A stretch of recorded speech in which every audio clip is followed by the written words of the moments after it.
10th day of September 2018, allegedly, according to that thing we call a calendar. This, indeed, is the Ocelli Effect, broadcast live from the facilities of Ocelli.com, but you probably already know that if you found this show.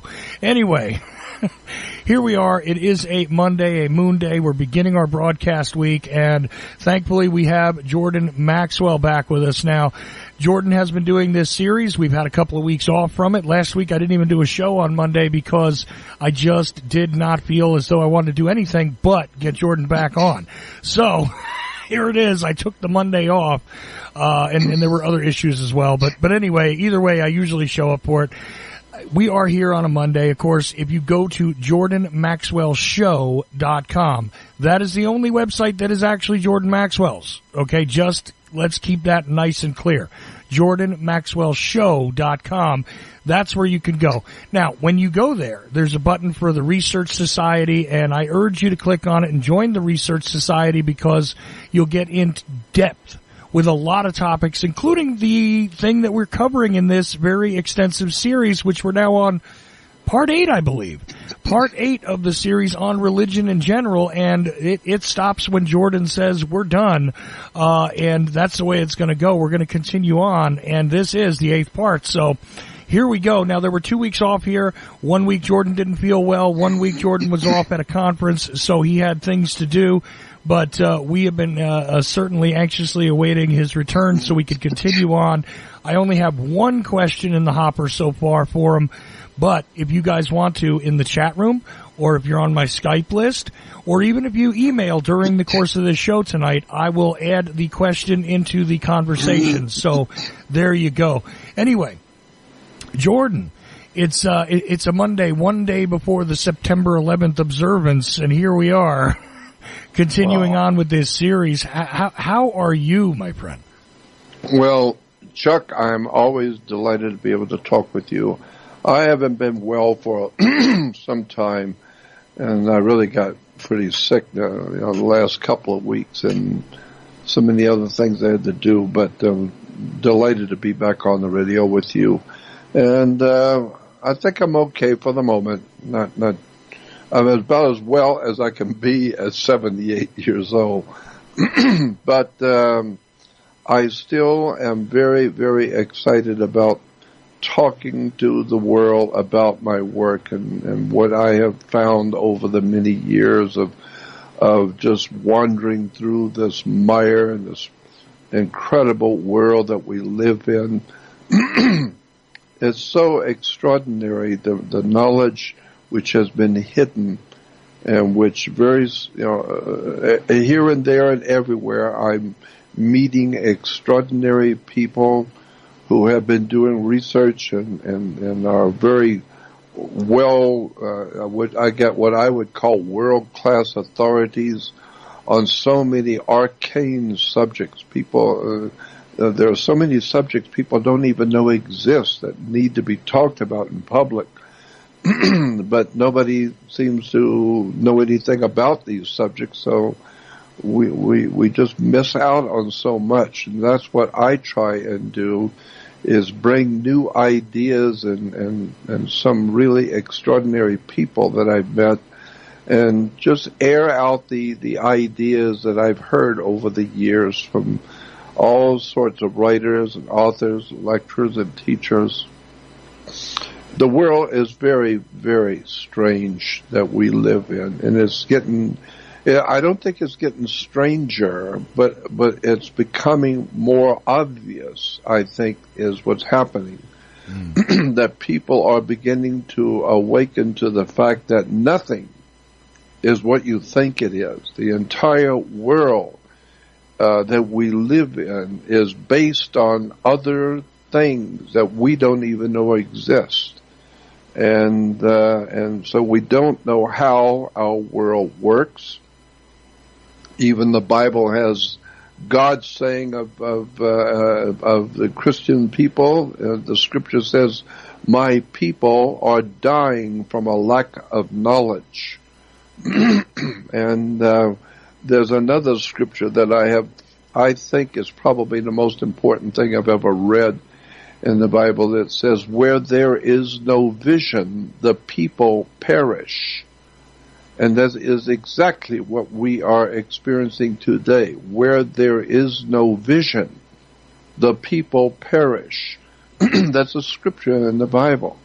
But what it's basically saying is when the human family has lost its sight, it's lost sight of what it is and what it's supposed to be, if it's lost its vision of the world that we live in, and you don't know how the world works, you don't know why or how you got here and where you're going when you leave.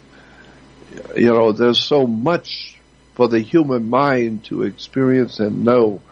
But if you don't know, you know, the people just die, never realizing what was going on. And I've thought to myself how terrible it would be, and this was in my mind even as a kid, how terrible it would be to wake up at, say, 90 years old in an old folks' home or whatever, and never ever realize all of the knowledge and wisdom and strangeness of life that you never knew.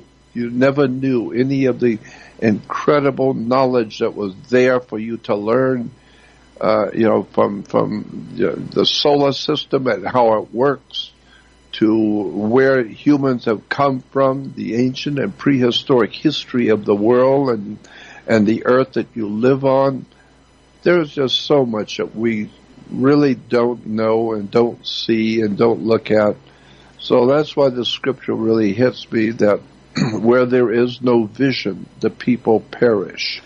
Well, so, and part of it, you know, a lot of people would say, you know, they blame the individuals out there that are ignorant, basically, of the world around them. And they say, you know, that people have decided to remain in ignorance, and some people have, Jordan. I mean, let's be honest. There are people that are resigned to or married to their ignorance, so to speak, and they've chosen. Right. They've chosen to keep the blinders on. They've chosen to keep plugs in their ears. But really, truthfully, even those of us that wish to seek knowledge must also first acknowledge that we have been misdirected since birth, because we've been given names for things which we do not know the meanings of. We have been given labels for different types of things and different understandings of systems which are not accurate. The labels are not accurate based on the meanings we've been taught, and the labels are not even fully accurate based on their true meanings in some cases, although when you begin to line the two up, you can see why there has been a deception, and you can see the directionality of the grand deception. What do I mean by this? Initially, as a child, right? And I think we need to take it all the way back to that. As a child, what are you taught as an American child? Well, you're a little older than me, Jordan, but still, in my generation, we were taught, you know, this government is here because it is protecting your freedom. We were taught the churches are here because they are people of God and they are here to help, and they are here to do God's work on earth. That is what they are meant to do. And in some ways, there are people that truly believe in these things and truly lay their faith, not only in the government, but in their predecessors, in the system, in the organization of religion, in the organization of local municipalities, the exchange of goods and services and energy and all of it.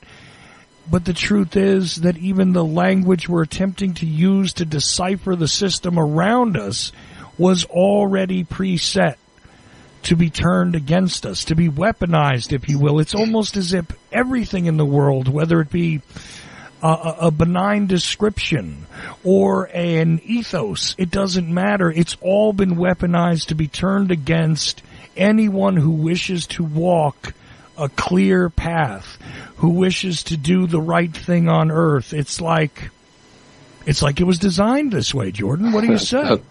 Well, let me tell you, I think I brought this out before, but it bears witness to say it again now. I knew a guy many years ago. I knew somebody many years ago that had the talent for being able to tell me what was going to happen to me, sometimes a year ahead, 6 months ahead. But he would tell me in minute detail exactly the day and the date and the day and what time of day, exactly what time of day, and where I will be and who I will be with and what I will be wearing and what colors I will be wearing, and the woman and the other man with me, what they're going to be wearing. And we're going to be in a particular car, and he told me what color the car was, and what it was, and what was going to happen, and we would all three be there as witnesses. And then he would tell me, here's what the girl is going to say, and when she says this, this, and that, you are going to say this, this, and that, and all of this in minute detail. And be damned if a year later, at that exact date that he said, at that exact time that he said, I'm in the car that he said I would be, and everything he said was exactly correct. And especially what I said, because I wasn't thinking of it at the time. And when the girl said what she did, I came back and said what I did, not thinking or realizing that's exactly what he said I was going to say. I just said what he told me a year ago I was going to say. And so when I tell people that there is someone in the world that can do that and tell you in detail what's going to happen to you a year to 2 years ahead of time, people will then ask me the wrong question. The first question comes to the mind is, how in the world can he do that? How is that possible? But that's the wrong question to ask. The correct thing to ask is the mere fact that he can do it. What does that tell you about your freedom in your life? What does that tell you about your life that you are living today? That if someone can tell you 2 years ahead of time and give you the exact day, month, day, and hour, and what you're going to be wearing and what you're going to say and what's going to happen, and it all happens exactly correct, what does that tell you about your human life on the earth and the so-called your human freedom? What does that tell you about human freedom? It implies, obviously, you don't have any freedom. You may think you have a freedom, but if someone can tell you in exact detail 2 years before, that implies that there's some kind of a computerization of life in this universe, some sort of a computer. I'm just using that because your brain is a computer, and your body, your physical body, is a biological battery. And that's why if you go to jail, they're going to put you in a cell because your body is a biological battery, and that's what we call batteries, is a cell. And so when you see that your brain is a computer, your body is a battery, and we now understand the concept of Wi-Fi, meaning that many computers can be tuned into one circuit or one source and have different programs and different shows all going at the same time from the one source. Well, that's what it looks like now to me, that all of us, with our different minds, our different personalities, our different ways of viewing things, but we're all computerized. All of our brains are the same, and there's some kind of a Wi-Fi connection that we have with the divine, that people have called God, with whatever it is that's out there that is, over us.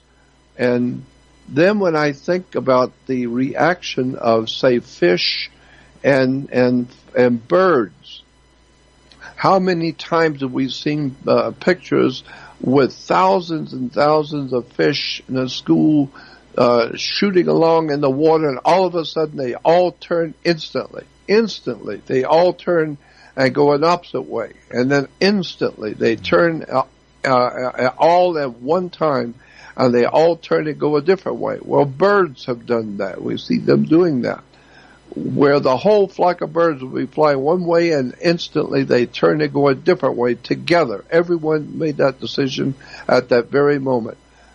What does that imply? It implies that there's some kind of an unseen presence over us that seems to be playing out some kind of a pre-programmed life system in this universe.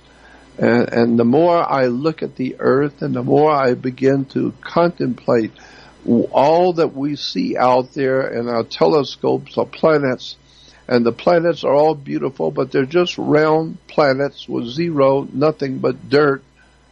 But our planet is so consumed with so much life, from flying creatures to dinosaurs to fish. The oceans are filled with life, and all the kinds of life forms that we have on the earth. Where did this planet we call Earth, where in the hell did it come from?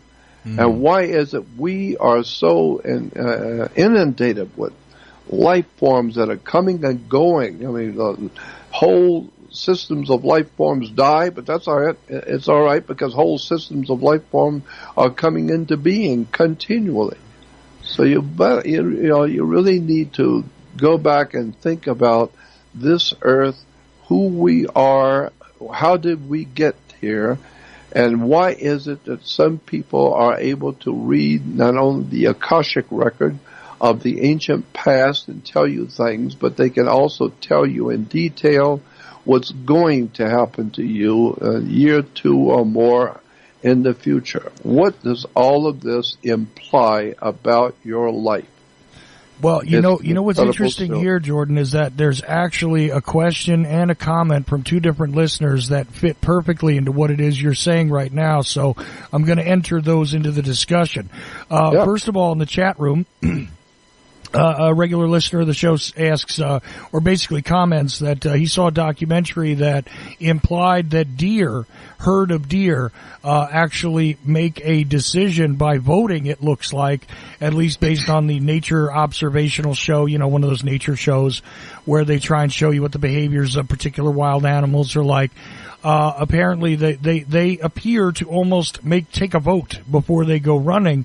Now, there's lots of systems of organization, and this leads into the question that I have on Skype, which, by the way, if you guys want to enter a question into the chat room, feel free. If you want to enter one on Skype, that's fine.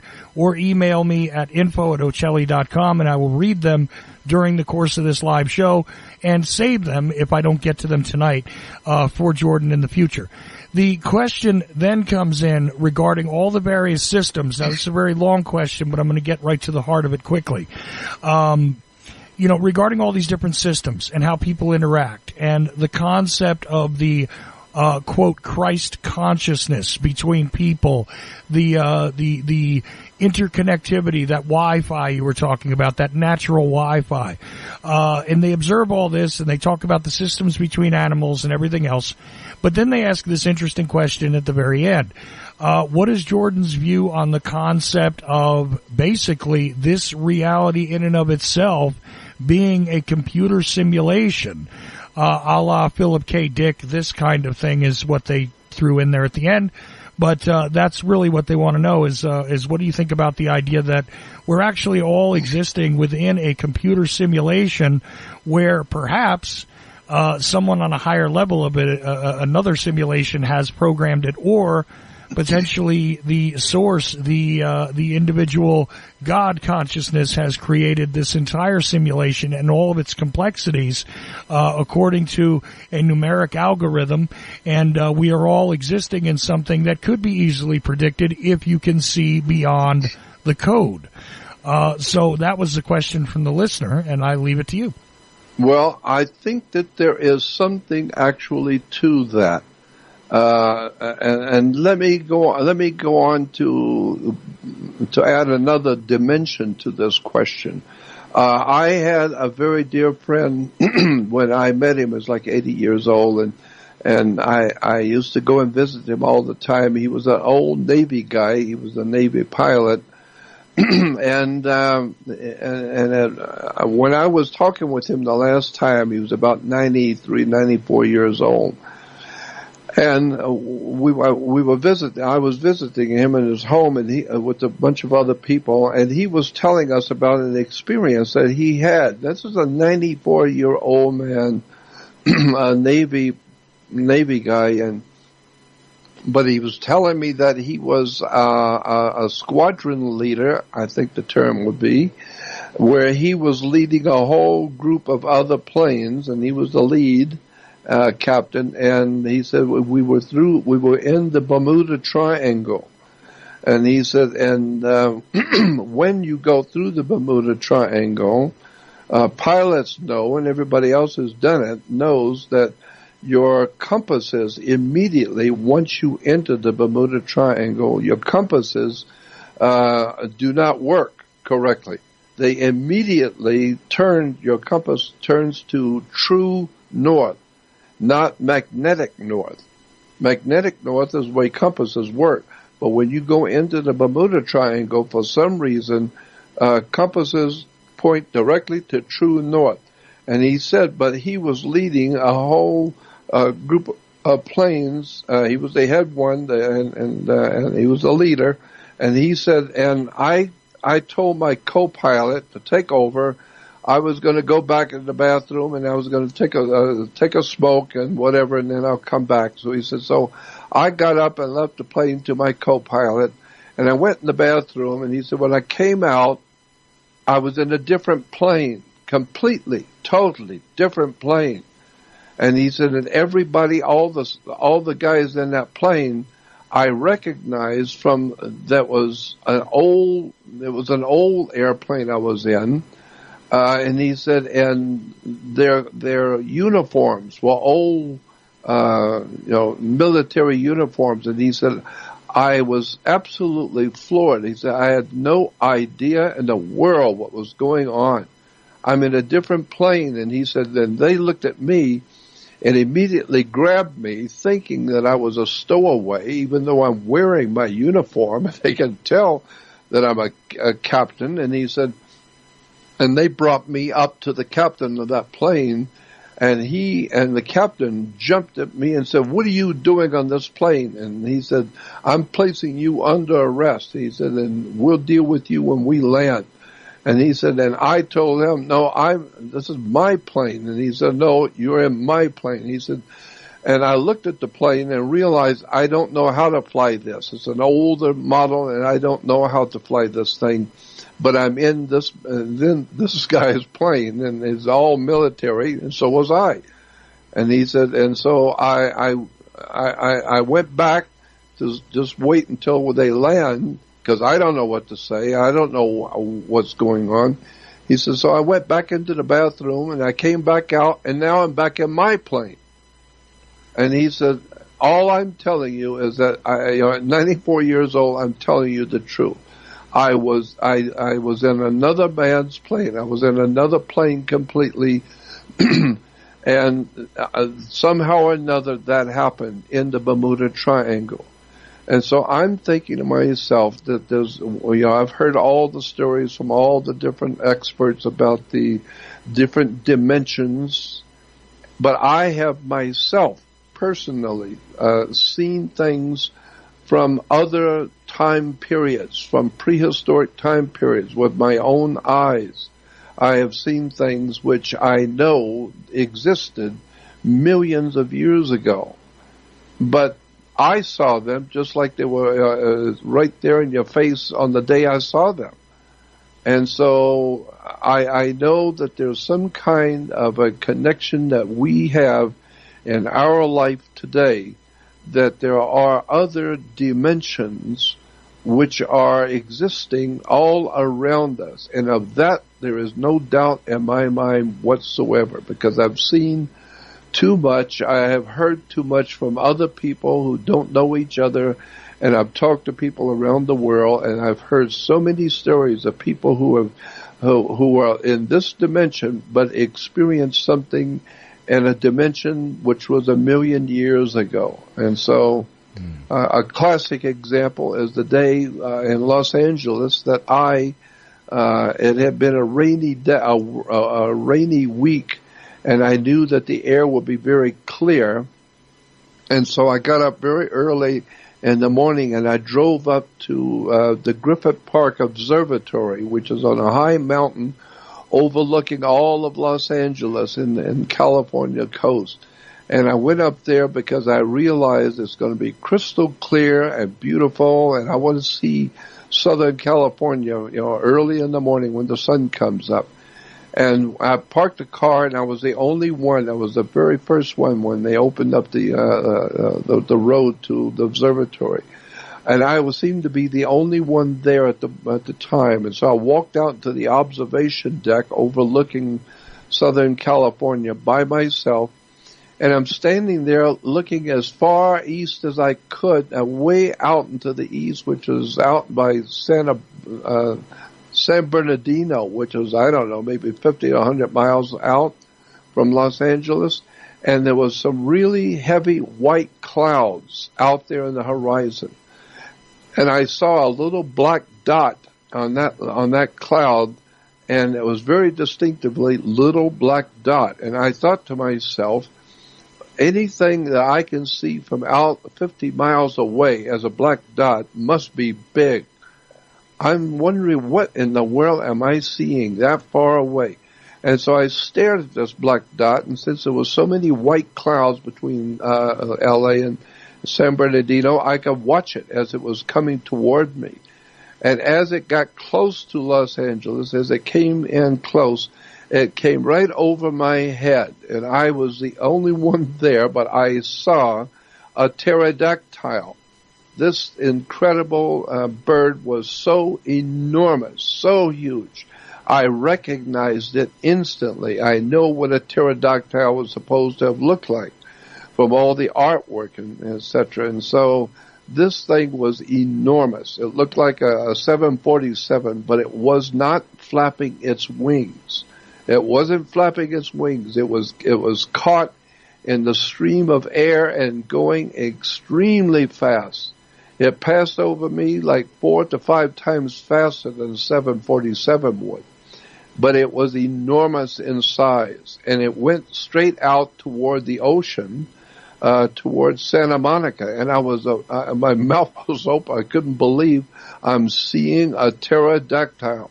And as it went over me, it went toward the ocean. Santa Monica was at the ocean.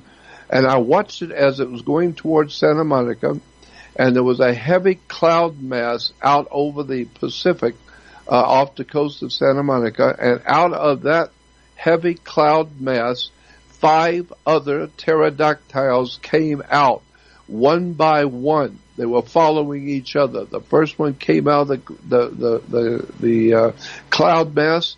The next one followed. The next one followed after that, and eventually all 5 of these pterodactyls came out of the cloud, and then the one that passed over me came and joined them, as if they was expecting him or something. But the one that flew over me went out and joined them, and then the 6 of them circled around the city of Santa Monica in a circle, and then one of them began to go back into the heavy cloud mass over the Pacific, and each one of the others followed until all 6 had gone back into the cloud mass, and they were gone. I saw a pterodactyl right over my head. I watched him as he joined 5 others. It matters not what anybody thinks or what anybody believes. I'm just telling you what I saw. Now, the mere fact that I know what I saw tells me that I was seeing a different dimension. For that moment, I was able to view into another dimension, because pterodactyls don't normally fly over Los Angeles, but they did that morning for sure. And so I don't know what to say about it, with the exception that the idea of a different dimension now begins to make a little more sense to me. And therefore, what is really going on this earth that we are experiencing right now, and where is the human race, all of us together, what is actually going on in the world around us that we do not know anything about, and that we are going to experience soon something incredibly large, overwhelming. I don't know if it's evil or good, whatever it is, something is happening to the whole human family. Mm-hmm. And I am very concerned. I don't know what it is that's happening to our world. I do believe that there's a higher power in the universe that men have called God. I don't have any problem with a higher dimension of reality controlling our world. That makes sense to me. But I'm just saying, the earth you live on and the things which have happened on this earth that have no explanation whatsoever, and if you want to look at some of that stuff, just get the book, The Complete Works of Charles Fort. That is an extraordinary book. You can get it today. Just order it from your bookstore. Or you can go on my website, Jordan Maxwell Show, and you will see recommended materials. Click on it and find the book, Complete Works of Charles Fort. Click on it and it will take you to Amazon to buy the book. You really need to get that book. Complete Works of Charles Fort. In that book, a very thick book, it's actually 3 books in one. The man Charles Fort, back in the 30s and 40s, he began to research all of the strangest phenomena which has happened on the earth that no one can explain. That was the important part of his book. Things which have been reported in newspapers, magazines, and in the media that have happened on the earth, and he would document and footnote each paragraph, where he found the article, what newspaper, what date, what page. The footnotes are incredible. That in case you want to go back and do the research on it, he told you exactly where he got the story. But the idea is, in the book Complete Works of Charles Fort, he explains extraordinary stuff which has happened on the earth that nobody can explain. Well, what's interesting, Jordan, is that it's not just the work of a guy like this who can find newspaper articles about extraordinary things. There are individuals who experience extraordinary things that they never quite report, or if they do, it's an anecdote many years later. I mean, I can give you an instance of something that happened to me in 2002 that I don't believe I've ever talked about on this show, which I'll give you the very short version of it. But what happened is I went in for a surgery. And when I was put completely under, anesthetized, when I woke up, it was the only time in my life I can recall that I had no concept of how much time had passed. You could have told me that I was put to sleep 2 days ago, 2 years ago, 2 hours ago. It wouldn't have mattered. And when I woke up, I was unable to speak because the surgery was on my throat. Okay. But what was truly strange, and this has faded over time because I've had to reconcile it in my own mind. What was truly strange is that I can only barely articulate to you that the entire world looked different in December of 2002. Colors were different. People were different. The appearances of common objects, their relationships to one another, were entirely changed by my perception. I mean, there was just, I recognized things, but they were only vaguely recognizable. They did not match any of my memories. Nothing. Not my, I had 2 children at this point. They did not match my memories as far as their appearances went. I knew who they were. I recognized them just enough to know who they were. I knew where my home was, but that didn't look the same. Nothing appeared quite the same. Over time, like I said, my mind sort of, made peace with it. But to be honest with you, toward the end of 2002, the entire world looked different to me. Sunlight looked different to me. Everything started to look different to me. So there are the experiences that an individual can go through that change their perceptions ever after. And I can imagine that seeing a pterodactyl would certainly change your perceptions. You know, you're not looking at a movie screen, you're not asleep, you haven't done any drugs. Oh, there's a pterodactyl, and I'm not arguing with you that that's what you saw. Now, all of that, when you think about what I just said and what you just said both together, it seems like maybe the concept that the listener was asking about the computer simulation, seems a little more sensible, because if you kind of tweak a program or you corrupt a file a little bit, sometimes it functions differently, things change. There's a little, everything is supposed to be according to ones and zeros in the computer world, but the more you work with this stuff, you start to learn that these things actually have a little bit of a give and take. There's a little bit of a margin, a blurry area here. Not everything is cut sharply to the numbers, right? So sometimes one program bleeds into another. A program does something it's not supposed to do. Programs break, stuff like that. So if you can imagine a super, super sophisticated generator of a virtual reality that possibly we are in, that makes such, wonderful sense, has so much depth to it, so much, amazing diversity to it, so many amazing organizing principles and interactions and characters and colors and everything, right? Absolutely. Every once in a while, there could be something that's like a glitch, a problem, a happy mistake even. Maybe there's some things that happen where it's like, it's better that way, that it's broken.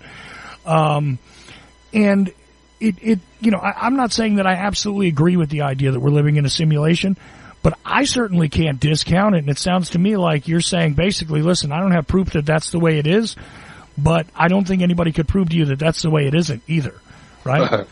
That's my feeling. My feeling is that I've heard and actually with my own eyes seen too much in my life. My life has been filled with extraordinary experiences, and so I just have to look at the whole of my life's experiences, and so much of it is unexplainable. Why I would be in a place and see what I saw and have the experience that I did that no one else saw, and then have people tell me in minute details something 2 years ahead of time that happened precisely that way, and then seeing, wasn't just a pterodactyl. I've seen some incredibly strange things that are not of this world, but I was wide awake and looking at them, and I know that there's just a lot of things going on this earth. And again, go back to reading Charles Fort's book, and you'll see it's just thousands of strange things have happened. Let me give you one example from Charles Fort's book. It's just off the top of my head, but it was the one that I remembered. That it said back in 1860s, I think it was, 1870s, in London, England, it snowed very heavy one night. And the next morning, according to the newspapers and the magazine articles that talked about it, the next morning when the sun came up, London was covered with a blanket of snow. And from one end of the city to the opposite end of the city was one set of footprints. They looked like about a couple of inches, maybe 2.5 inches to 3 inches long, about 1.5 inches wide, of a little footprint of some sort, but it walked all the way across London in the snow. One little tiny footprint, whatever it was, walked all the way across of London in the snow. But the crazy thing is that the line it walked in was so straight, it was a laser line. Whatever this thing was, when it walked, it came to a rock, it would go over the rock.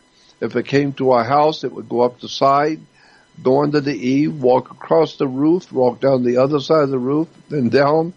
And so it walked in a perfectly flawless straight line across London, a little tiny feet walked across London in the snow.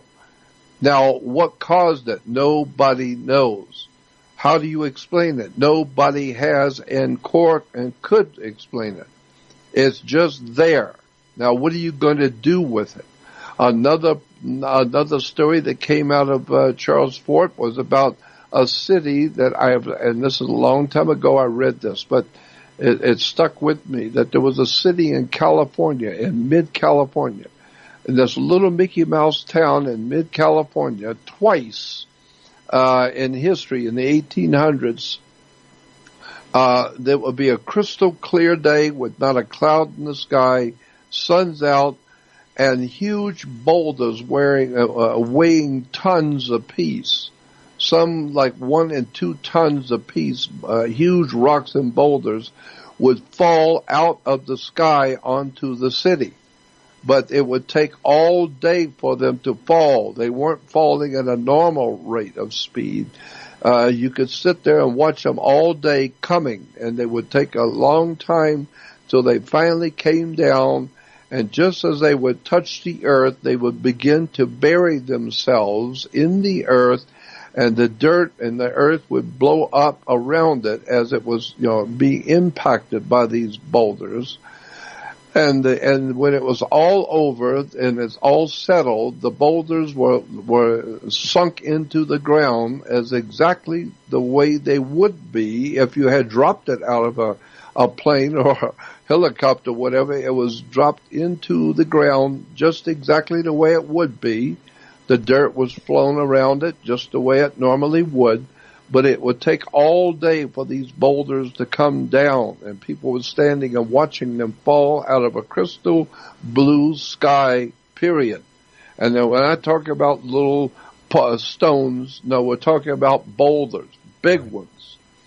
And well, where did they come from? We don't know. And how do you explain this? Nobody can. That's why we don't talk about it. We don't talk about things we can explain, because it would imply that you're a fool and you don't know the answers to things, and so that would make you look bad in the public eye if it's something that you can see with your own eyes and can't explain it. Well, scientists don't talk about things they can't explain. They don't even relate to it. They don't even talk about it. Why? Because they can't explain it. And if they tried to explain it, you would show them to be imbeciles, because they don't understand what they're talking about. They don't know how to explain it. And so therefore, now you're seeing that they're just people like everybody else. Scientists are no more smarter than anybody else. And so if they can't explain something and they didn't find it, then they don't want to talk about it. Well, I'm the kind of person, I'm fascinated with the world of the occult, the unseen world that's all around you. People and places you are experiencing. We have all kinds of strange experiences, and I've talked to people, and every now and then somebody will tell me, well, just like you just did. They will tell me about their experience, and these are military people. These are very important people, doctors. These are people of means, people, important people in this world. But because I'm talking with them, they'll begin to tell me about experiences they had that was challenging to their imagination, things that they saw and experienced. Mm-hmm. So I'm just saying all of this to basically say this. The world that you live in is not what you think it is. It's far, far more serious and actually frightening if you really look at what has happened and how there is no explanation, no matter how smart you might be. Experts do not have an explanation on the stuff that's gone on in this world. Right. And there's so many books, many books. You know what's great about this, though, is that actually you've spawned a couple of interesting commentaries that have come at me now. One of them, which I want to focus on really quickly, because I've had this experience as well, where I've talked to just on the ground kind of soldiers who have been involved in various various activities. You know, I've spoken with a lot of Vietnam veterans, for instance. I've spoken to, veterans of various Persian Gulf engagements, let's say. I've spoken to people from the Korean War. I've spoken to World War II veterans. Okay. But a lot of Vietnam veterans, because that is an area of interest for me. Mm-hmm. Many of them have reported some very strange things. Things that they identify as either, alien activity or natural occurrences, creatures that they cannot explain, that they are told do not exist, stuff like that. And I find it really fascinating too that you said scientists want to tell you that dismiss a lot of these things. They certainly do, but what religion does with it is really interesting. When you go to a pastor and you try and explain some of this, right? And if they believe you, if they believe that you're legitimate about the report you're giving, they will tell you that, it's either God's will or it's something demonic, right? Right. Quite often, like you were talking about your friend who knew the exact details of something that might occur a year, 2 years ahead. And there are the rare people. A lot of people think they're psychic. They're not. But truth is, there is a rare occurrence out there. There are some people that can simply see things long before they happen, and they can see a great many details, maybe not all of them, but they can see some interesting details. And some people would say that either this is good or evil. You know what I mean? Especially with religion, right? Psychics are evil. They are part of the devil's work, if you will.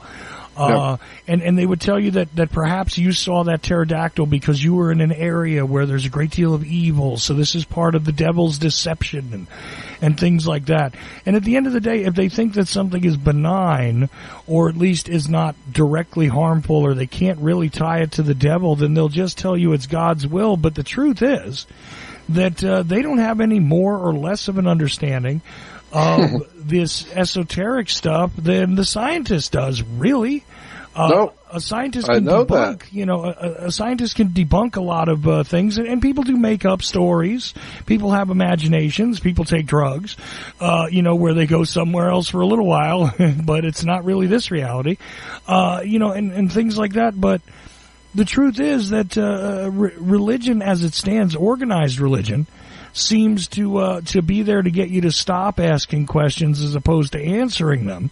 And especially when you're talking about something that's really outside of the realm of the typical, I guess I would say. I don't want to call it abnormal or even paranormal or any of that. I'd rather say the atypical experience. They'll often try and direct you into this. Well, it's either the work of the devil or it's the work of God, and that's it. That's the end of the discussion. Well, I like what the scientist, my dear friend Stanton Friedman, said once in answer to questioning him about the presence of flying saucers and aliens. And he said the same people that will tell you that they saw an alien or flying saucers or whatever, and he said, and you want to laugh at that, but if that same person went into the court and put their hand on the Bible and swore that they saw you with their own eyes kill someone, you'd have a very difficult problem in your life, because you have better find out how to prove them wrong. Because they are an eyewitness, and the court will accept that. Mm. The court will accept that if you say you saw someone do something, that's the way it and that's the way it stays in the court. And until you can rebut it and prove it wrong, then there's an eyewitness against you. Well, if that same person tells you that they saw a UFO or a little small creature that you've never heard of before, that's ludicrous. The idea is you can't have it both ways. One of my dear friends I was talking with just recently said, and he called his cousin. He said, my cousin had an experience and he wanted to talk to you. So we called him on the speakerphone, and this young man, he was a teenager, older teenager, but I could tell he was really frightened. I could tell in his voice. He was really scared. And he said, he was telling us what happened to him and his girlfriend. He said, we parked, this was in Los Angeles. He said, we parked at a 7-Eleven store. It was about midnight, 1 o'clock in the morning. And he said that we were the only car in the parking lot at the moment. And he said we saw a cat on this brick wall that divided the properties. He said this cat was sitting on the brick wall looking at us. And he said it was very, very strange. It was looking straight at us. And he said, and then it jumped off the wall onto the ground, and it was a man with a cape. And he said it was so frightening to us that we had no idea in the world what we just saw. This cat jumped off the wall, and in its descent to the ground, it became a man in a cape. And he said, and this man stood there looking at us. And he said he didn't walk, but he moved. He kind of floated from one end of the parking lot to the other end of the parking lot where there was another wall, and then instantly he turned into a cat and hopped up onto that brick wall on the other side. And so this kid said, it scared my girlfriend and I, and I could tell he was legitimately frightened. And so what do you make of that? A cat that turns into a human and then a man turns back into a cat. Well, that sounds interesting and all that silly nonsense, but I'm saying it's not silly nonsense. Two young people are telling you what they saw. And if they are telling, and if what they saw actually happened, what does that imply about the life that you think you are living on this earth? Nobody is thinking very seriously, and this is why I like that comment. When nobody is, when we all think the same, nobody's thinking at all. And so you need to question what is going on this earth, what is happening to us politically that has nothing to do with politics. There's a higher power in the universe which is overshadowing our human existence, and things which are happening, the leaders of this world have no choice to do. They have no way out. They must do what they must do. And so what does that mean for the political and the social arrangement we call the human race? What is going on with the human family on the earth? It appears that we have lost our way. We've lost our vision. And going back to what the Bible said, where there is no vision, the people perish. Meaning we are all dying each day and never realizing the implications of where we are in space, what our Earth is, with the connections that we have to our galaxy. What in the world is actually the truth on the earth that we live on? Well, because we know just from hearing every day stuff that's going on in government, black projects, we're being told that we today have technology that we can travel through the stars. We just haven't told you yet. And so I've been involved in too many people around the world telling me things and showing me stuff that it's just a mind trip. We could talk about some of those things on another time, but the world we live in is not what you think it is, and that's the bottom line. So if you think you understand God, you better go back and do your homework, because God is simply dog spelled backwards. And the spiritual implications of the human race and how we operate as humans. And when you're born, where did you come from? And when you die, where are you going to? And why is it that we see so many times ghosts and spirits of someone who died, but they have their animal with them? They have their little dog with them, and that was in the vision. People say they saw their mother or their grandmother in a vision or in a ghost form, but she had her little dog with her. What is that telling you?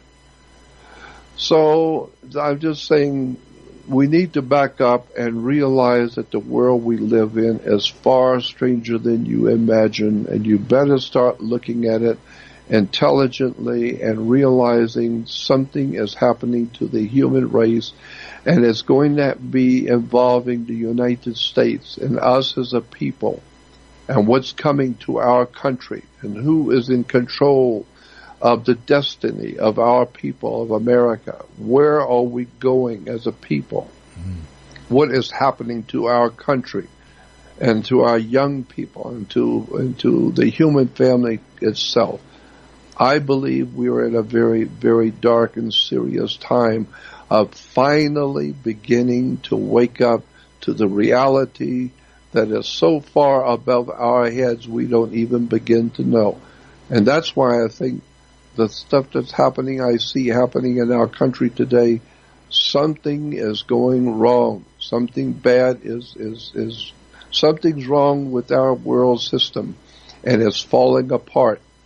And so that's why I would admonish people, you better go back and start looking at the reality of the world you live in. It's not what you think it is. Well, absolutely true. And look, we are just about at the end of the first hour here, so I'm going to remind people to go to jordanmaxwellshow.com and continue to take a look at Jordan's work. Also, to join the Research Society, there is a one-time fee to get in there with a lifetime membership, and it's not bad. This goes into this subject which we're covering tonight, as well as a whole slew of other things, recommended reading, videos, a whole ream of images, and things are being added constantly by your webmaster over there at jordanmaxwellshow.com. And before I go to break, I also want to say that, quite honestly, if everybody was listening to this show, just a thought real quick before we go to break, if everybody was listening to this show, sent Jordan Maxwell $1 in a donation, even if it were just $1, you know what? I realize that he could probably live for a couple of months off of it. Just saying, guys, you write to me about what a treasury is. I've got 2 very serious questions loaded in the hopper for the next hour, which they're kind of rough questions because they do have to do with current events a little bit, but also they're tied directly to the subject of religion, which we are covering. This is kind of a deeply esoteric discussion tonight. But this is a worthy part 8 to the series that we're doing with Jordan Maxwell here on the Ocelli Effect. So, Jordan, we're going to take a break, maybe get a drink or do something else, but we're going to come back real quick and continue. The Ocelli Effect begins now here at Ocelli.com. Do appreciate you for tuning in, regardless of how you're doing it. If you're catching it further on down the stream and all of that, we do appreciate you as well. But we are doing a live show with Jordan Maxwell. This is the continuing series on religion that we have been doing, and this is part 8. You can enter questions and comments in the chat room, or if you're on my Skype list, that's fine too. I will also take emails at info@ocelli.com. I have a tab open to keep track of that. If you have a question you wish to pose tonight, get it in. Not taking phone calls because I don't want to get thrown off track here, but more than happy to add your questions and comments into the discussion. Meanwhile, if you go over to Jordan Maxwell Show, that's jordanmaxwellshow.com. That is the only website which is actually Jordan Maxwell's. Lots of other things use his name, but that is his website, and that's the only place where you go to get in touch with Jordan Maxwell. If you email him through that website, he'll write back to you. It might take him a day or something like that. He gets a lot of emails, but quite honestly, I know he'll write back to you. I know that if you send him a donation, he'll certainly be thankful. If you sign up for the Jordan Maxwell Research Society, which there is a button for at jordanmaxwellshow.com, he would also be rather grateful, that's for sure. And you know what? There is more knowledge there than you're going to get anywhere else. The Research Society is a one-time $30 fee for like a lifetime membership, which is great. But anything, interactions, obviously send some of these emails to Jordan about how, really great it is to hear from him. Let him know that you heard him on this show. I'd appreciate that. But anyway, you can interact with Jordan, and he is one of these rare treasures that we have access to, and I'm extremely proud to have him on this show. So, We're continuing this discussion about religion, and we're about to get into some contemporary topics. Unless there was something else that was still kind of rattling around in your head, Jordan, and believe me, I know it rattles a lot louder in mine because there's a lot more emptiness in mine than there is in yours, but there's possibility that there's other things rattling around still from last hour if you wanted to complete them, and if not, I'll move on to some other questions. Now, in part 9, I think we're going to have to go back into the Old Testament some more. but fine. Tonight we're going through some very interesting esoteric odds and ends. And I almost feel like that's what this ought to be called, the Esoteric Odds and Ends episode of this series. But anyway, we'll see how it goes. Jordan, is there anything you want to add into before I get into the next question from a listener?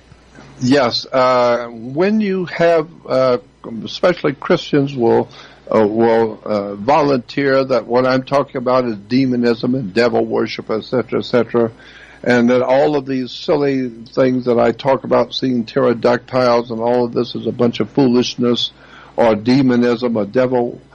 But what you're not thinking about, Christians are not thinking about, go back into the Bible, into the Old and New Testament, and read about the strange things which happened according to the Scriptures. When Moses lifted up his arms and the ocean and the great oceans opened up and millions of people walked through the bottom of the ocean, when there was fire from heaven and demons and poltergeists and devils and demons and a man in the New Testament, and all the strange things which God supposedly did with changing the Nile and making it go to changing the Nile into blood and resurrecting people from the dead. All of those strange things which are powerful stories, but God doesn't do that anymore. He's not doing anything anymore. Why? But when you do have experiences and you do see things today, that's of the devil. Because anything that's not in the Scriptures, that's of the devil. Well, what about Moses reaching out and seeing the ocean divide itself so people could walk on the bottom of the ocean, on the floor of the ocean? But for some reason, God's not doing that kind of thing anymore. He doesn't do any of those spectacular things in the Bible. He's not doing that stuff anymore. He's out of the business. And I wonder why. What are you talking about? That there was, all these incredible experiences that people saw in the Bible and talked about, where they saw demons, they saw angels, they saw great, things in the Book of Revelation in the heavens.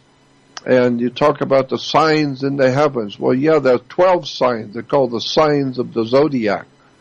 The 12 signs of the zodiac. So if the Bible tells us to watch for the signs in the heavens, well, that's zodiological signs in the heavens. So I'm just saying that if you're going to condemn somebody who's telling you what they experienced, it's the same thing that if you were back in the biblical days and God gave you a vision, people would mock you and laugh at you and say that you were crazy. Because, the Romans called the Christians, according to the history books, the Romans, the ancient Roman Empire, Christians were referred to as atheists. They were godless, according to the history books. Why? Because they didn't worship the Roman gods.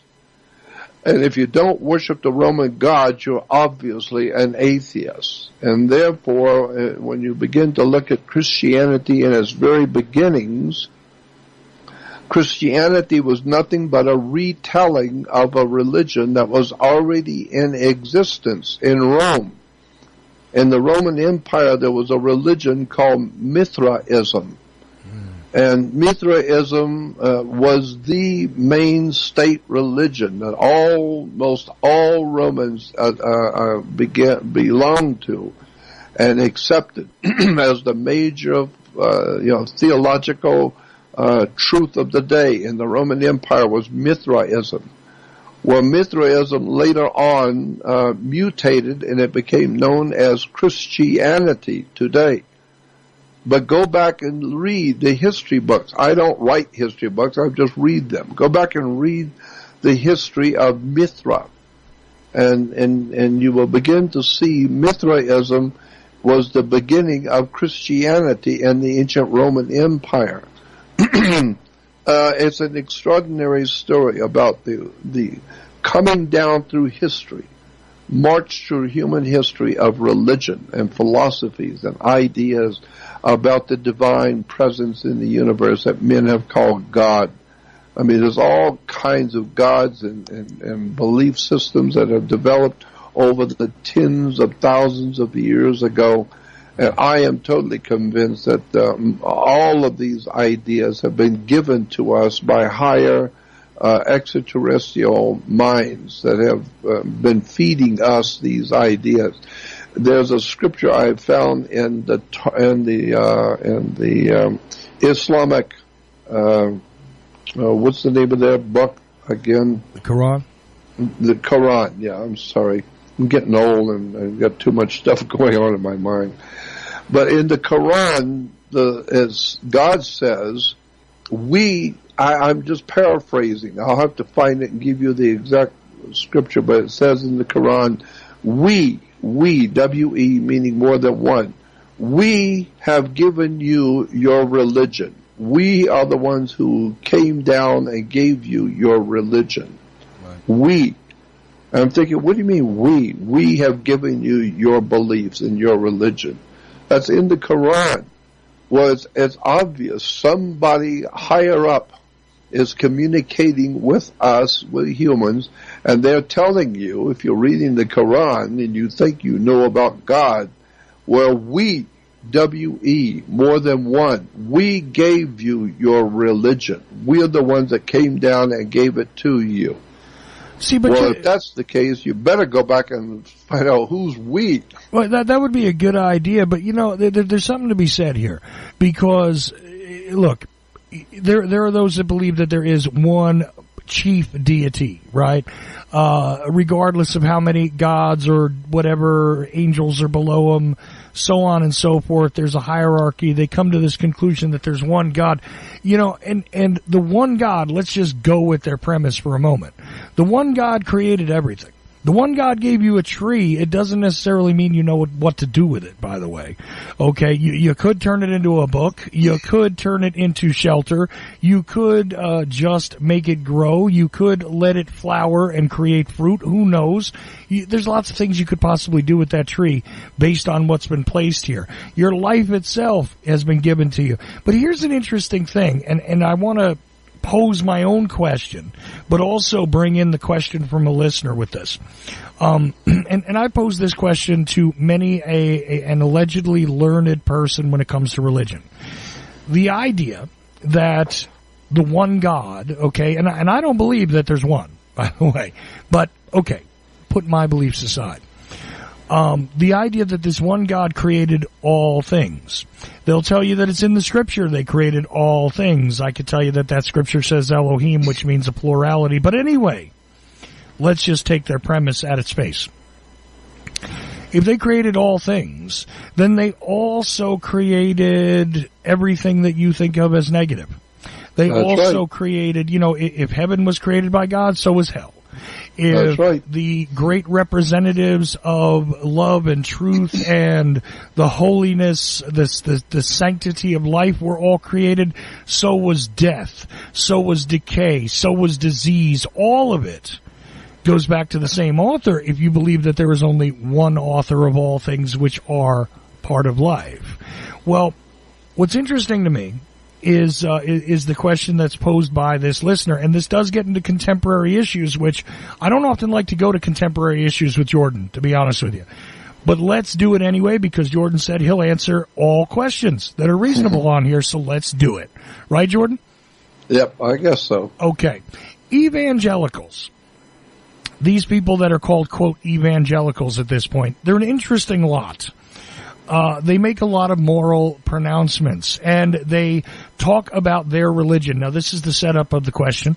They talk about their religion as the basis for it, that, if you're not part of their religious understanding, if you're not behaving according to what it is they believe are the guides given by the Bible directly, then you are outside of them. You are not good. Only they and their belief system are positive and good. But it's interesting that they adopt somebody like Donald Trump, like various politicians. They actually mention a couple of politicians here, including Roy Moore, Donald Trump, a few others. But basically, let's get the names out of it. And Jordan, they seem to forgive certain people when they fit a particular agenda. And it seems more like politics than religion, is what the listener is saying. What is that all about? Is there a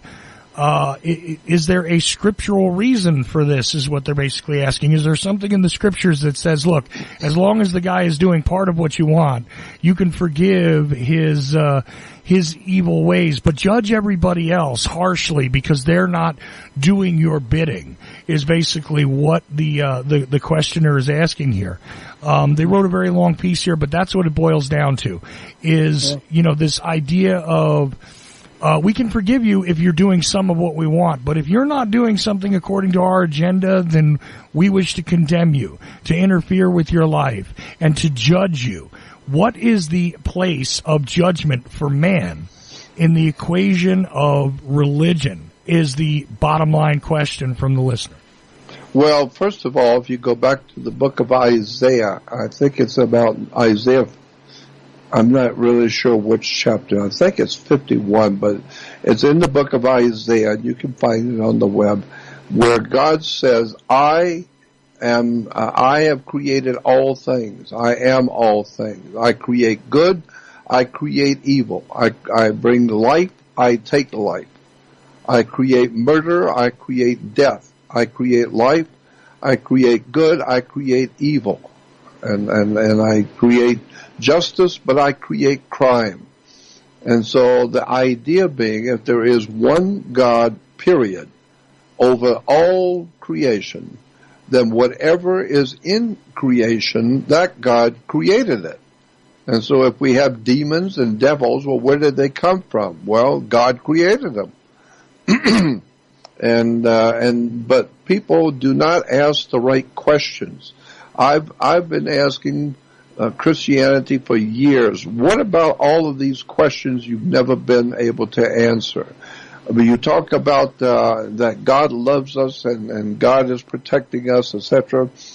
But did God? Was it God that created the blood-sucking bats? There are bats that do nothing but drink blood from other animals. Did God create that? Well, if you remember in the scripture when Moses supposedly goes before Pharaoh, and he takes his staff, he tells his brother Aaron, give me your staff, and he takes the staff and he throws the staff down in front of the Pharaoh, and the scripture says the staff became a living snake. And you think, well, that's incredible that just a stick on the ground becomes a living snake. Well, but the scripture goes on to say that the magic practicing priest standing next to Pharaoh ordered his priest to do the same thing. And it says, and the magic practicing priests from Pharaoh, they threw their staff down and it became a living snake. And now the two snakes are fighting each other. So I'm saying, I was 10 years old and asking in school, in religious school that I was going to, at a very early age. Well, wait a minute. If that means that the evil, that's the devil's work. Well, wait a minute. If the devil can create something that's alive, just like God supposedly just did, well, the devil created with his magic practicing priest, and the stick became a snake also. Well, then does that explain to us where blood-drinking bats were created, or snakes which are poisonous snakes, or animals which were predator animals. Where did these evil things that come from? Black widow spiders that can kill you, and all kinds of strange creatures that are deadly and poisonous. Who created them? Did the God that loves you create the poisonous snakes and poisonous creatures on the earth that kill humans? So you need to go back and look at the whole of creation and do some thinking about what God simply means, because believe me, the human family has created its own idea about God and about theology and Christianity, etc. But these are all the teachings and the thinkings of men. Right. And what's really incredible in my mind is the fact that the 2/3 of the whole New Testament, so many of not only what was called the epistles, or the 2/3 of the New Testament story and the Christian scriptures was written by a man named the Apostle Paul. Well, the Apostle Paul was actually referred to as Saul of Tarsus first, and later when he began writing for Christian scriptures, he became known as the Apostle Paul. But Saul of Tarsus, and even as the Apostle Paul, he was not a classic Christian.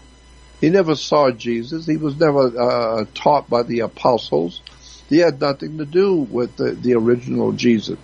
He was what is called a Gnostic, and he was a Greek Gnostic, and the things which he says in the scriptures is Greek Gnosticism. And it can be traced back to the ancient Egyptian Gnostic religions. So the Apostle Paul, that Christians look forward to as being the writer of 2/3 of the whole New Testament story of Jesus, was not a Christian. He was a Gnostic. And so if you understand Gnosticism, that's why there was such a persecution of the Gnostics during the early ages, during the early days of the Christian religion, because the church did not want people to know that the Apostle Paul was not a Christian. He was a Gnostic. Go back and do your homework, and you will find so much that's written in the Bible was written by people you don't even know existed, and they were talking about things you've never heard of before. So I'm just telling you that the entire story of Christianity and religion in general requires you to disconnect yourself from your personal religious belief and start doing some thinking on your own. Why is it that God does not provide the incredible miracles he did all through the Bible in the Old Testament, New Testament, but he doesn't do anything like that today? And so many of his prophets were seers and fortune tellers that could tell the future and see the future and all of that. Well, that's fine, because they were working for God. But if you do that today, you're obviously a devil worshiper. So I'm saying, no, somebody better go back and start educating themselves, because the world you live in is the same world it's always been. Something is going on this earth, and you have no idea what it is. No, this is all true, and it's interesting that you bring up the Gnostics, because now I'm saving the Catholic question that was given to me for last, by the way. Just because I'm now being asked, are you going to ask my question? Yes, I'm getting to your question about the Catholic Church. But before that, because Jordan had just referenced Gnosticism, I think it's only fair that we keep the context correct here about Gnostics and what it is they had as an understanding. They are often viewed as evil or divinations or what's the other word here utilized? Inspired by evil, some people say. Okay, he didn't use another word, he just used a phrase. And Gnostics, in reality, are just people that believe in a slightly wider frame. For instance, there are what they call the Gnostic Gospels, which are now gathered into singular texts. I'm reading this. And the singular texts now state that these are the books of the Bible which were not included. Okay, I know where you're going. And, yes, look, I've read these things. I find them rather interesting. When you take a look at what was chosen to be included in the Bible, we started talking about that on another show. Perhaps we need to dedicate an entire show to it. But, I think it is worth noting that, Gnosticism, although it sounds awfully mystical and everything, I mean, Gnosticism sounds kind of like what it is. It's just about knowing and, knowing something a little bit beyond the text. And, certainly this does wind up encompassing some things that would be seen now as, the work of the devil, so to speak. It was something that was not, a standard Christian the way that we understand it now. But really, I mean, I don't view it as harmful or as an evil thing that must be, oh, look, they're talking about Gnosticism, because it's another thing where we're going to get, you guys are talking about the work of the devil as opposed to, the good works of God. But again, if you got one God, according to Isaiah, that created all this, then he must have created this smaller group of people as well, and also given the divine inspiration for the creation of things like, the gospel according to Judas, which does not exist in a standard Bible, but is part of the Gnostic Gospels, so to speak, as well as there are various books, actually. Well, let me say this quickly. There's about 18 to 20 books. It's on my research website. I've named them and give you examples on my Research Society website if you join. But there's about 18 to 20 books that are mentioned in the Bible today. If you get the King James Bible, and you're reading it, you will come across about 18 to 20 different books that are mentioned in the Bible as important. Scriptures in the Bible say, and always remember that the book of so-and-so and the book of this and the book of that. So there's about 20 different books that are mentioned in the Bible, but are not in the Bible. They are just mentioned in the Bible as important. And so, where did those books go to? Where did they go? Well, they were taken out of the Bible. And why? Because they were Gnostic texts. They were Gnostic books, and the founding fathers, a long time ago after the Catholic Church had their great discussions and seminars where they discussed the Scriptures. They decided that there's about 20 books in the Bible that they wanted out. They don't want to take it out and just forget it. They don't want to talk about these books.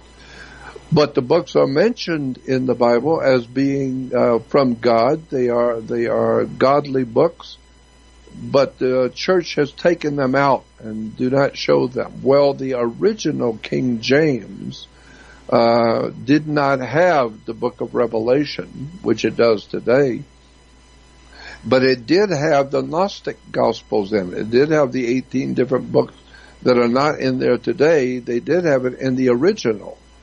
And then if you go back and look at the history of the King James Bible, over and over and over again, the book of Revelation was taken out and then later on was put back in.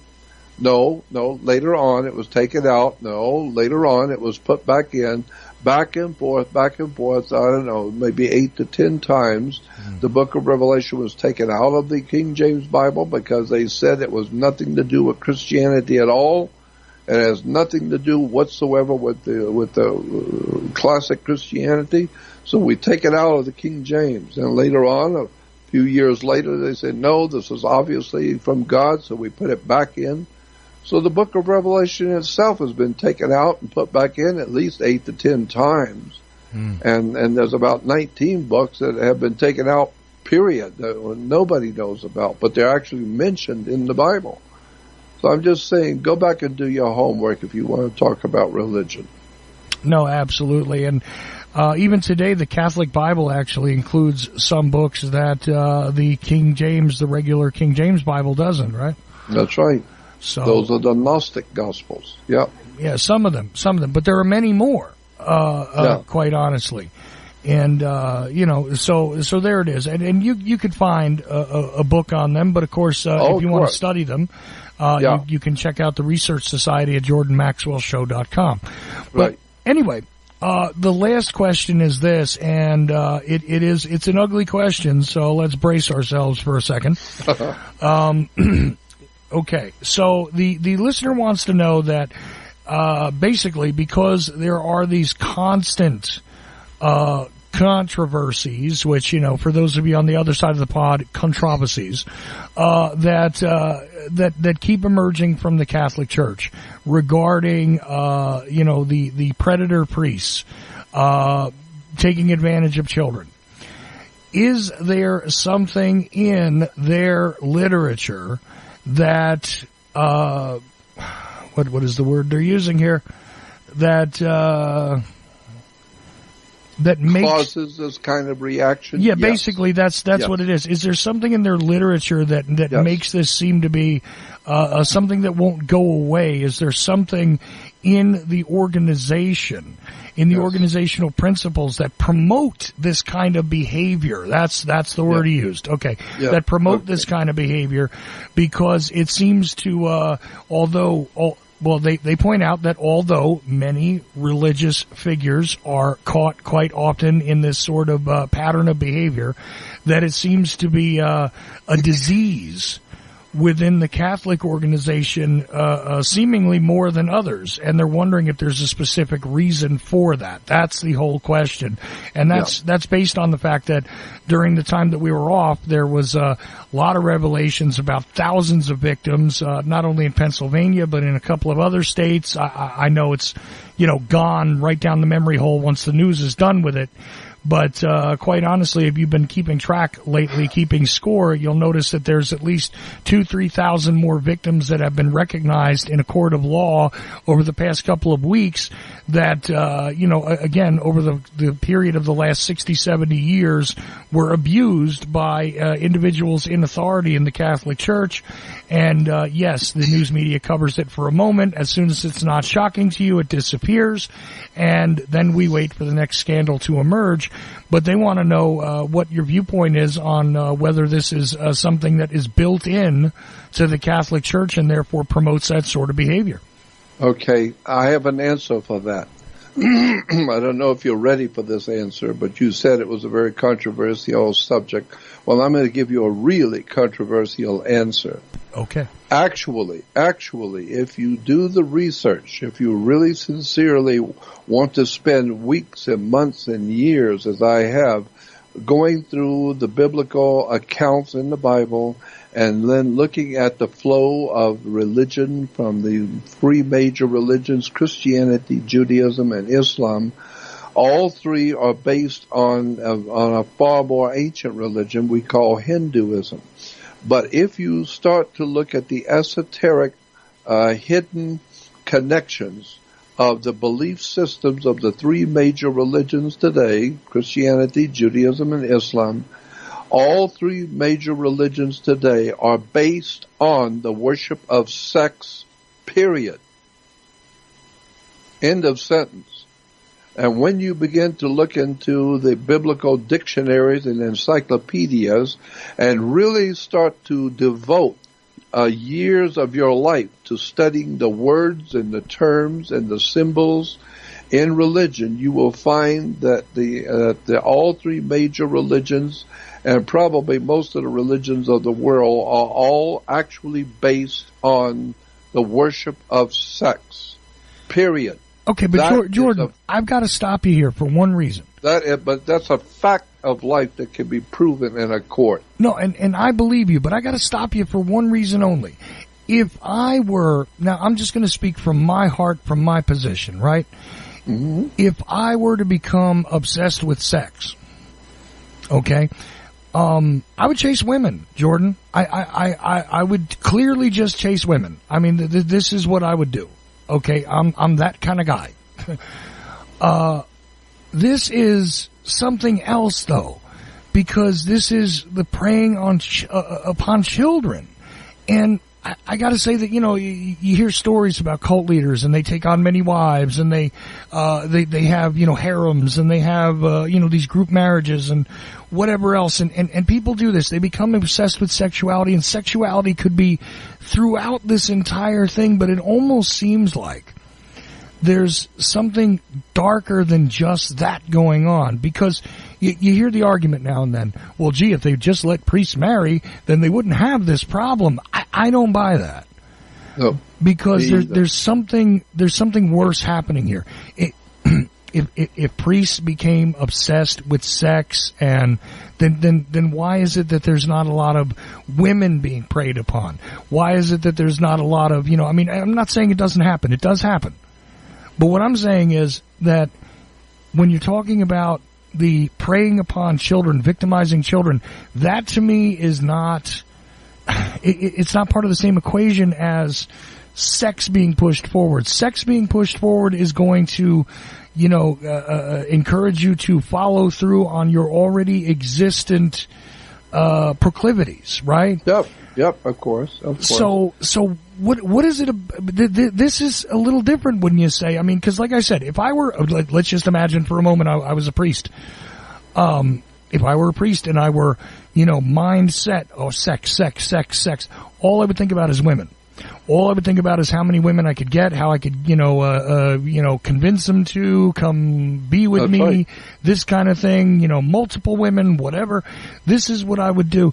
But that is not the direction that this sort of thing keeps emerging in. I mean, yes, we do hear about, there have been popes who've had children. There have been cardinals who've had children with women. They've had relationships. They've had mistresses. You talked about the nuns and how they, came into the equation. But this whole thing with children, it's got to be a different animal than just sex, Jordan, doesn't it? It's absolutely different. I mean, a different animal, but nonetheless, it is still sex. And I am telling you that if you look at the history of all three of the major religions, it's just profoundly filled with scriptures talking about sex with children, sex with kids, young children. Judaism is filled with it. Christianity is filled with it, and especially Islam. Islam, you can actually rent a little 5 or 7 or 8 year old girl for a night, and it's referred to as a marriage, and you pay the family a marriage price, and then they will give you the permission, and the religion gives you permission, and there's a particular word for it, which it slips my mind right now, but in Islam you can rent a little 7 or 8 year old for the night, and it's called a marriage, and it's a whole ritual, a little ritual that you go through, and you are actually married to the 7-year-old, an 8, 9-year-old, and then you can live like you're married with that child, and then the next day at a certain time you have to bring them back, and the marriage is annulled. But that's actually in the religion. You can actually rent a child for the night, and it becomes an actual marriage. And there's a term that is used in Islam that denotes that you are merely renting the child for the night and having a marriage, a legitimate, de jure, real marriage, but just for tonight. And you pay the price, and you pay the family, and that's perfectly permitted within within Islam. So when you see all of these older men marrying little girls, go on the web and you will see it in the Middle East, where they have massive weddings with 30, 40 young men marrying little girls 5, 6, 7 years old, and they have massive marriages where these grown men are marrying 6-year-olds and 7-year-olds. But that's the Islam. That's the religion of Islam, period. I don't care if you don't like it, but that's the name of the tune. And then, of course, when you get into Judaism, my God, there's all kinds of stuff in the Jewish religion about the, especially in the old Jewish philosophies in religion that they don't talk about today, but it's in the different religious books of the Jews today. But the Jews don't make a big advertisement about it. But it's there if you want to go back and start reading in the Jewish literature about how the rabbis said it's perfectly fine for an adult man to have sex and to live with a 7-year-old or 5-year-old, whatever, and if it's a male or female, it doesn't matter. And sex is sex. It doesn't matter if it's male or female, and to have sex with a 5-year-old, there's nothing wrong with that whatsoever. That's in the Jewish scriptures. That's in the Jewish Talmud. And it goes on to talk about the difference that people may think are bad and wrong, but in point of fact, in the Talmud, talks about if a man has sex with a boy 6 or 8 years old, there's nothing wrong with that. It's not considered anything evil at all because the boy doesn't know the difference, so there's nothing, no one's been harmed by it. That's in Judaism. That is the Jewish religion. Today, go back and read it. Go back and get the old Jewish books, the Talmud and the Babylonian, or the Babylonian Talmud in particular, and read it. Read what it says in English. And it talks about grown men having sex with little girls, 5, 6, 7 years old. Nothing wrong with that at all, period. That's part of the religion. Well, then you come to the Catholic Church and Christianity. Well, my God, if you go back into the history of Christianity, with all the stories about, Moses and all the sexual stuff that's going on in the church during the early Middle Ages, during the founding, especially after 325 with the coming of the Vatican, when there were children who were slaves, they were brought in, and it's a whole mindset in religion today of the interest that adults have in the youth and the beauty of young children. And so, but it's actually a part of the religion of Judaism, Christianity, and Islam. All three are replete. If you will take the time and read their ancient books of all three major religions, you will find everywhere in the old scriptures and the old Jewish scriptures are talking about sex with children. Sex with children. You can get married to a little 5 or 7-year-old for the night. My God, I mean, it's all there if you just want to take time and go back and read the stuff yourself and stop thinking in terms of being all holy and righteousness. You better go back and find out what these religions really are doing and what they really came from and what they're actually promoting. And that's why today the world is now completely overwhelmed by pedophilia and sex with children, because that's the basis for all three, Christianity, Judaism, and Islam. You don't like that? Go back and do the research yourself, and you will find I'm exactly correct. Go back and do it yourself. You know what's strange about that, Jordan, is that quite often you see people who are of one stripe or another pointing the finger at, you see Christians pointing the finger at Muslims. You see Muslims pointing the finger at Jews. You see everybody's pointing the finger at everybody else, but nobody takes a look at their own house, That's right. regarding this. It's kind of interesting. It's like, well, everybody seems to agree that this is not a good thing to be participating. Right. And yet everybody's doing it. Yeah. What is this? I mean, Well, but the point I would like people to understand, it's difficult to try and explain it, but the point I think people need to understand is that when you look at the Old Testament, for instance, in the Old Testament the Jewish system, and you go back into the Bible and read the Old Testament in the Bible, so much of what you are reading, you don't understand the Hebrew words. The Hebrew words are actually Phoenician words. There is no language called Hebrew. There is a Phoenician language which the Hebrews speak. But if you go back to the old Hebrew words in the Old Testament, in Genesis and Exodus and in the scriptures, you will begin to see, if you translate those words, what they actually meant in the Phoenician system. And from the word Phoenician, we get phonics from Phoenician. We get also the word phony from Phoenicians.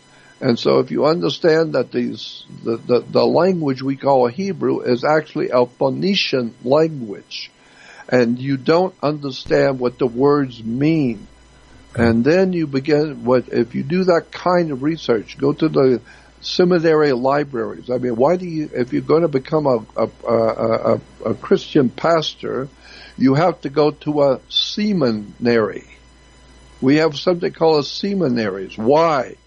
It's because if you're going to be a priest or a clergyman, you got to go to a seminary. Why? Because the whole religion itself is based on sex. This is why it's called Mother Church. Mm. This is, it's a very big subject that most people have never had the opportunity to be told and shown. And I would love to do that. There are so many things I would love to show you in a video, and that's one of the things I'm going to be doing on my research society. Is I'm going to be, my webmaster tells me it looks like I'll be able to create these research videos and put them to stream on my research society. So if you want to see all of my newest videos on all of this dark stuff of sex and drugs and religion and government and banking and how the world really works, not how you thought it worked, what the real story is, I will have it on my research society, and you can stream it and sit and watch my videos. Right now I do have audios and videos on my research society, right. But I have about 17 other divisions of knowledge on my research society, which you have probably seen, that's filled with all kinds of dark, strange stuff that's in religion and government and banking and military stuff that most people don't even know exists. But it's on my website, my research website. But I am told by my webmaster that it looks like I'll be able to start doing all of my videos and streaming them on my research society, so people can go there and just watch all the newest videos on all these strange subjects, because you have to see the words. I have to show you from the encyclopedias, the religious encyclopedias, Christian dictionaries, what these words actually mean. And once you see it in its entirety, then you will see the entire three religions, major religions today, are based on sex, period. End of sentence. Right. And, you know, it's amazing. Somebody shared a piece of a video on Facebook this past week, and was referencing the series that we're doing now. And you had said in this very short video piece, it's an older one. But, you know, the older ones are worth watching. Don't get me wrong. They are certainly worth watching. I am sure, though, that the new ones that you're going to create are actually going to get even deeper into the subject matter. Yeah. You know, but the thing is, they put up a little piece of a video clip on Facebook and said, you know, it was this part where you were talking about how, you know, the society has basically gone to sex and drugs. And, you know, rock and roll I'm not necessarily opposed to, I gotta be honest with you, but, you know, because there are various ways that you can utilize sound. Maybe we'll get into that discussion at some point, but not today. And they referenced what we've been doing on this series, and, said that, you know, you really gotta, you've gotta get into these things in the long form with Jordan, which is absolutely correct. They had like 15 seconds of you up there, basically saying part of what you just said now. But I'm looking forward to seeing the new stuff. And, of course, you can go over to JordanMaxwellShow.com and begin to take a look at the public area, but also in the Research Society. We get into the language. We get into the military. We get into the governments. We get into contract law just a bit. We get into, you know, the laws, the legal system, so to speak, right? You get into religion, like we have been on this one, and symbols and symbolism. Yeah. that isn't even necessarily religious, but indicates the identity of people. Actually, it all traces back to an esoteric root. But anyway, discover that on your own. And you can do all that. But before we're done tonight, you're also, not only are you constantly building the website with your webmaster, but you're also, doing your thing, so to speak. And I know, I'm going to divulge a little something personal here. You had stated that, you're going to be moving soon, and you could use a bit of help doing that. And I certainly want to give you time to say, look, I mentioned at the beginning of at the end of last hour, I think it was, I mentioned that, any donation that is made to Jordan Maxwell is absolutely appreciated, certainly. And if you appreciate the knowledge that he's imparted to you many times over the years, a lot of it is out there for absolutely free, by the way. But, if you've appreciated that and you want to support him, first of all, go to JordanMaxwellShow.com. You can find ways to support him there. And here's a couple of the ways you can do it. Joining the Research Society. I'm sure that'll make Jordan happy, like I said. And also, it helps him out. But, if you just feel as though you've gotten some value out of the shows that I've done with him, out of the shows that various other talk show hosts have done with him over the years, if you've gotten some value out of some YouTube videos that you've seen with him on them, great, wonderful. You feel as though you can give something back, a little value for value. Somebody delivered you some truth, right? Somebody delivers you a pizza. You feel obligated. You should give them a tip. How about a tip for the guy who gives you truth? Okay. And, so here I am saying all this, and I hope I'm not making you uncomfortable, Jordan. It's just that I think it's absolutely necessary to point out to people that this is something which could help you at any time. None of us that are in this kind of business in any way, shape, or form are making fortunes. I gotta disclose that right up front. It's not as though, listen, if I had the money to give to Jordan, I'd give it to him. I really would. And if I find that I have some money pretty soon, I'm going to give some to Jordan Maxwell. I'm telling you guys that right now. But you know what? You're out there listening. You're out there learning. You're out there getting your eyes opened, and somebody is helping you to see beyond the illusions, to see outside of the cave, to see past the shadows on the wall. It's got some value, I figure. And a little something might just actually go a long way. And, that goes for all of us. But Jordan Maxwell is one of these guys who has inspired people like me, who has inspired others, who has, Jeffrey Matt's been on this show, absolutely states that, Jordan was not only his friend and mentor, but was somebody who inspired him to look into other directions. All of that has been done in the course of, more than half a century now of Jordan's exploration. And, hey, you know what? Like I said, it is worthy of whatever it is that you feel as though you could contribute to Jordan. So there is a donate button at JordanMaxwellShow.com. There is the Research Society, which I said before, only costs $30 lifetime, right? So you got a lifetime subscription. It is $30, right, Jordan? Yes, it is. $30 for a lifetime subscription. Not bad at all. And there is a lot of in-depth information there. Plus, there are many terabytes of information about to be added, and Jordan just said there's going to be new videos there. And I guarantee you nobody else is going to be able to utilize them as they have in the past.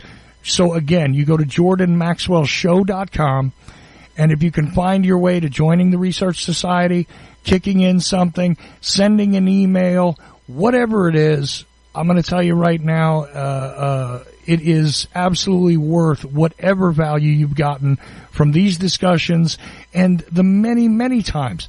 I mean, look, I even came across, I don't know how you feel about this, but, I was rewatching some documentaries, some old ones I had on a computer the other day just because I needed something on while I was working on something and I wanted to have something to listen to. And, you were part of the Zeitgeist movies. Yeah, I was the one that started it. That's what Peter Joseph said. Jordan Maxwell was the reason why I did Zeitgeist. That's what he said on the air. And the whole Zeitgeist movement is now a political movement in 36 countries around the world. which the man who did the video said Jordan Maxwell was the one that I was listening to, and since he didn't do anything with his knowledge, he's just telling it for free. I put it into a video and called it Zeitgeist, and went all over the world and saw by hundreds of millions of people. And today it's a political movement around the world called the Zeitgeist political movement, based on my work. But I lived my whole life on donations, which I don't get a lot of, and I'm now put into a position where at 78 years old, I finally have awakened to the fact that I don't have anything. I don't have the finances to even get a decent computer. I got a computer that was given to me back in 1998, 99, and that's all I've got is just an old beat up computer, but thank God it still works. And I do the work I do on the web with an old beat up computer that's old. Right. I live on donations, of which I don't get very much at all, because I'm not out there ranting and raving. I'm not out there promoting myself as the world's foremost authority. I'm not out there doing that kind of thing. Well, I'm just trying to point out, though, Jordan, that, okay, yeah, you were part of that, and say what you will about the Zeitgeist movement and the Venus Project and whatever else grew of it. But I'm telling you right now that I know that there are people listening to this show that were struck by that movie, and that you might not even realize that one of the speakers in that movie, one of the inspirations for that first set of movies that came out with that title, all of that has to do with you. And I just want to point that out, because you have given a lot to a lot of people, whether they know it or not already. So I'm just trying to point out that this is one of the things that we need to recognize here. And again, you feel as though you've had value. You feel as though your mind has been changed. You feel as though you have been, people use that whole I'm awake, I'm not awake, whatever. You know what? You don't even have that discussion without a lot of the things that Jordan Maxwell has been giving away for years. Okay? So that is my plea. I'm sorry to have interrupted you again, but I wanted to make that very clear that this is, and I'm not doing this just because, for this is not even for my game. This, I'm telling you just straight from my heart. This is exactly how I view it. And I hope that you guys out there view it the same way and will do something here. Okay, because again, if I had tons of money, if I had, more than what I needed to get by, I mean, I'm living on about the same kind of thing you are, and I'm trying to take care of more than just myself. But I'll tell you something, if I had it, Jordan would have it. Okay, it's just that simple. And if you're somebody out there who thinks this way, or thinks that you've gained something, or, you were struck by the Zeitgeist movies, or you've heard Jordan's lectures on YouTube and you've been able to watch them for free, except maybe somebody monetized them, but trust me, Jordan didn't get paid for that. Here we go. This is the guy, and if you go to JordanMaxwellShow.com, that is the only site that is actually Jordan's. You put something in there, you will directly affect Jordan's life. That's simple. Yes. Okay, I'm done. Go ahead. I would add with that is that I live on donation, because I finally woke up to the fact that 78 years old, I have no income. Whatever comes in on people joining the research website, that goes directly to paying for the website, paying for the PayPal company to take money, the PayPal company to do this or do that, and then I have to have security, because there are people who are trying to destroy my website, and so I have to have security on the website, and that costs money. Then I have to pay my webmaster, and that costs money. And then I have to keep the thing, on the web, and that costs money to have a carrier continue. And so I'm putting out hundreds and hundreds of dollars a month, to not only my webmaster, but to all the other, sundry, cost of running a top-of-the-line website. But I don't have any income. I don't have anything. I live on about $600 in Social Security, and after I pay rent and buy food, I'm broke. I don't have anything, and that's why I appreciate anyone who would, see the need and donate. Anything at all is helpful to me at 78 years old. Exactly. I've done the best I can do. I just ask others to help me. Exactly. So all of that having been said, folks, we are done with part 8, but we're going to do part 9, and we're going to continue this, right, Jordan? Oh yes. Oh yeah. I'm gonna have some really hot stuff for you the next time. I've got to put it together, because today has just been reminiscing over our old thoughts and old ideas. But one day soon, I'm going to be able to put the stuff together. It's really going to surprise a whole lot of people. Well, this was sort of a catch-up episode, because you had been away for a couple of weeks. The one day you were willing to come on the show, but your voice wasn't feeling really strong. So I said, you know what, we'll just do it next week. The other week you had been away at a conference. You'd gotten together with some people and and done your thing, and so you couldn't be here. But you are going to continue this, and I am looking very forward to that hot stuff. Believe me, and you guys out there, I know you're going to learn a lot from it.